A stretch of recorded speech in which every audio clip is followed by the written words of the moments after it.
tunaitazama Marekani, ambapo kupitia wizara yake ya fedha mnamo siku ya Jumanne imefuta leseni ambayo iliondoa vikwazo vya mafuta kwa Iran kwa muda, ikitaja hatua za Tehran katika mlango wa bahari wa Hormuz kutokubalika kabisa.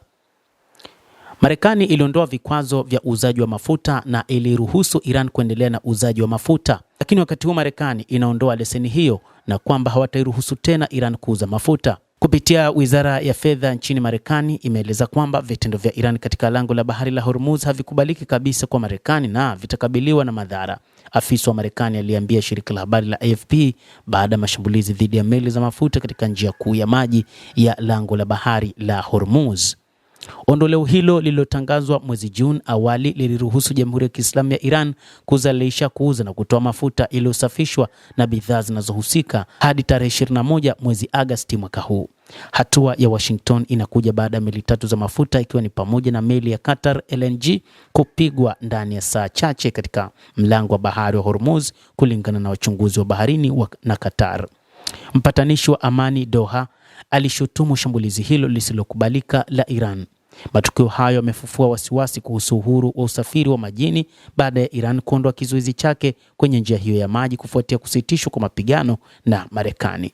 Afisa huyo wa Marekani akizungumza kwa sharti la kutajwa jina alisema Jumanne kwamba mkataba wa maelewano na Iran unategemea utendaji kabisa, akionya kwamba Tehran itaona faida tu ikiwa itaonyesha tabia njema. Lakini afisa huyo alisisitiza kwamba wapatanishi wetu wanaendelea kufanya kazi kwa nia njema kuelekea makubaliano ya mwisho.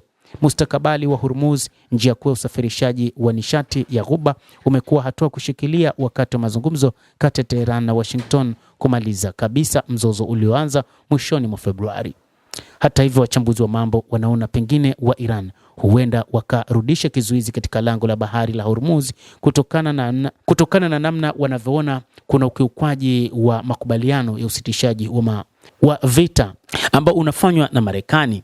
Hata hivyo, kupitia waziri wa mambo ya kigeni wa Iran Abbas Araghchi ameliweka wazi hili, akisema kwamba wa Iran pamoja na jeshi lao wapo tayari kwa ajili ya mapambano kwa mara nyingine tena kutokana na vitisho hivi vinavyoendelea vinavyofanywa na wa Marekani. Hali hii inasababisha kuonekana kwamba mapatano ni tete kati ya Marekani na Iran, mapatano ya kusitisha mapigano, kwani hii ni mara ya 3 kutokea kwa mashambulizi mengine kati ya Marekani na Iran. Mtazamaji wa The World News, hayo ndio tuliokuwa nayo, na bila shaka nawe pia una nafasi ya kulike, una nafasi ya kucomment, kadhalika una nafasi ya kusubscribe channel yetu hii ili upate habari hizi kwa mapana kupitia The World News.